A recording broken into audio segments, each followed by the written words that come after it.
Hello, my bookish friends. It is that time again. We are setting up my April spread in my reading journal, so stick around.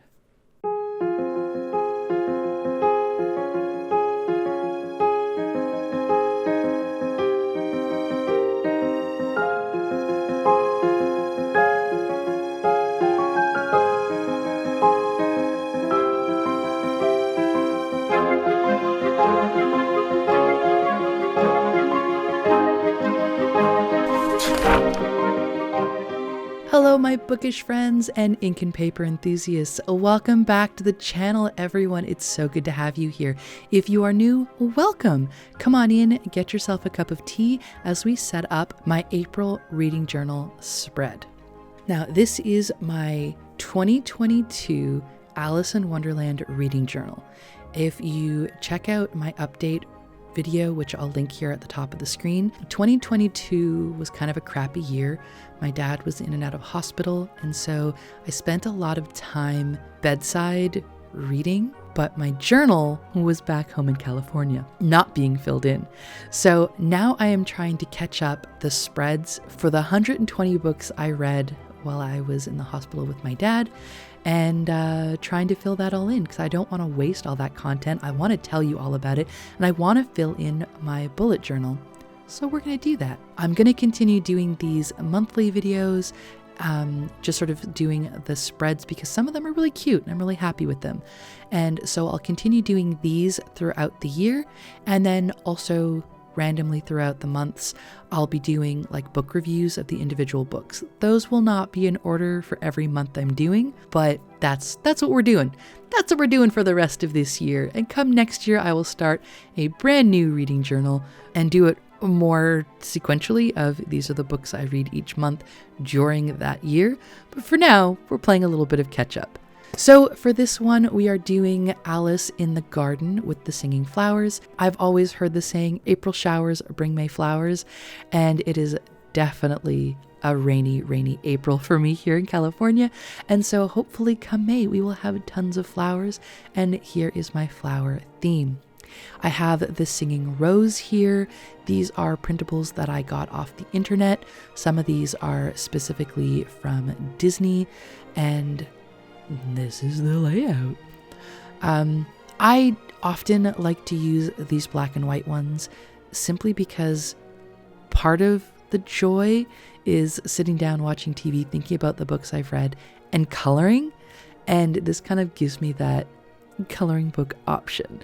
So here is Alice with some of, I think they're peonies. These are the little flowers. And then we have the star of the show, the rose. And I've got a few washi stickers to fill in just the rest of the garden. I use this little bit of scrap paper here to have a bit of a pathway that the flowers are like the walkway through the garden. The flowers are going to be around. And then we've got our garden. As usual, the other page is where I track the how many days I read. Now, most of these are going to be filled in all the way through. I think there's only a few days, and I did keep track of the days I read on my Happy Planner. So days I read got tracked on there. So I will be filling these in with the days I read for this month. And then I have my books read spread, which is where I'm going to be putting all of the books I've read. This is a pretty consistent spread through every month in my planner. It is repeated over and over and over, and it's just a tracker that works for me. I've watched a lot of bookish content, of book journal content, and I see how different people do things, and I didn't know what I was going to go with when I started this journal. I'd never done anything like this before, but as I've been using this journal, I find this tracker, it suits me. So here at the top of the page, I'm inking in, this is my monthly overview.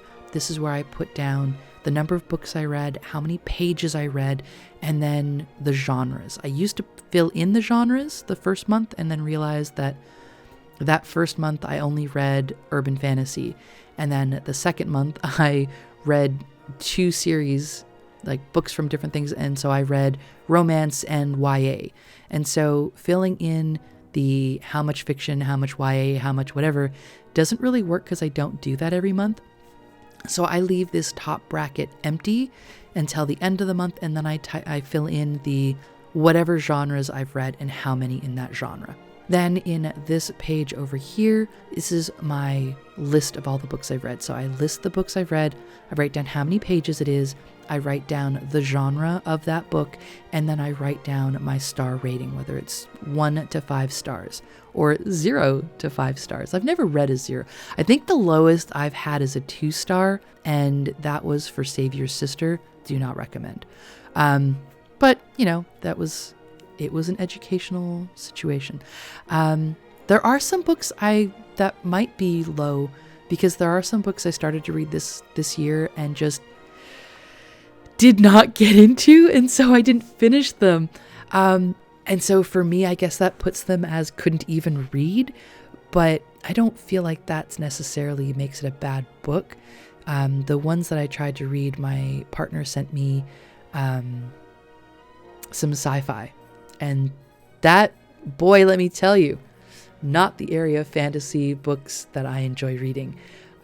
They were like serious sci-fi, so the science was incredibly important, and I just, I'm sitting there bedside with my dad, just hoping he gets through the next surgery, hoping he can walk again, hoping that things will be okay. And that was not what I was wanting to dive into. So yeah, I guess there are some books that I might put lower, but I feel like that's not necessarily the book's fault for not being my speed. And if I couldn't read it to the end, I don't feel that I am able to give an honest review of the book because I didn't read the whole thing. I struggled with the first few chapters and went, no thanks. So we'll skip that. Anyway, so lowest I've given is a 2-star for that one book. Other than that, I think I have a few 3 stars. Mostly I like what I like, and I guess I have an idea of what I like, so I read that. Who knows? What came first, right?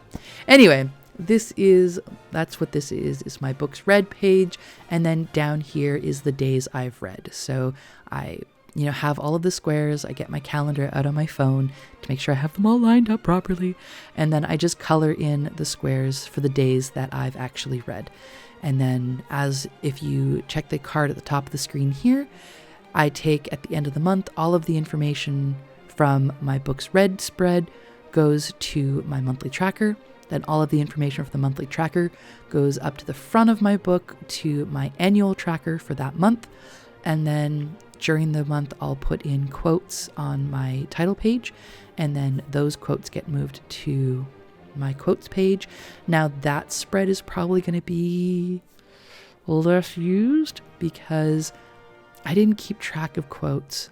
Like I said, it was a rough year, and when I was reading, I just disappeared into books. That's kind of how I dealt with my sadness, and that's how I dealt with my feelings. It's how I dealt with my emotions this year. I just buried myself in books, and I didn't really stop to think about how is this going to translate to my book journal. I didn't think about any of that until I got home and went, I have this journal that only has a couple of months filled in, and all of these books I've read that I just desperately want to get my thoughts out about. So that's what I'm doing. I am taking some time to mourn my dad's passing, and I am celebrating all of the wonderful adventures I went on, all of the escapism that fiction gave me, and I'm going to be sharing those thoughts with you. So this is my April spread, guys. This is what I got going on here, and we'll continue doing these just because they're fun. Also, I really enjoy that coloring in the border in fast motion. It gives me the warm and fuzzies when I'm going through. So I'm going to continue doing these throughout the year. If you don't like them, I'm sorry. Feel free to give me a thumbs down for that. Feel free to drop in the comments and be like, man, we don't care. It's the same thing every month. But I'm going to bring them anyway because they make me happy. And if you do enjoy them, please give it a thumbs up. Let me know that, hey, this is exactly the content you're here for. This is exactly what you want to see. And I will keep bringing them just for you and for me. Mostly for you or me or whatever. Thanks so much for putting up with my ramblings. I hope you enjoyed this month's theme of flowers. I will see you next time. Be sure to hit that subscribe button if you want to see more content from me. Hit that like button if you enjoyed this specific video. And if you want to hear or see anything about my life between videos, you can follow me on Instagram. All of that is linked in the description box below. Thank you guys so much, and I will see you in the next one. Bye, guys.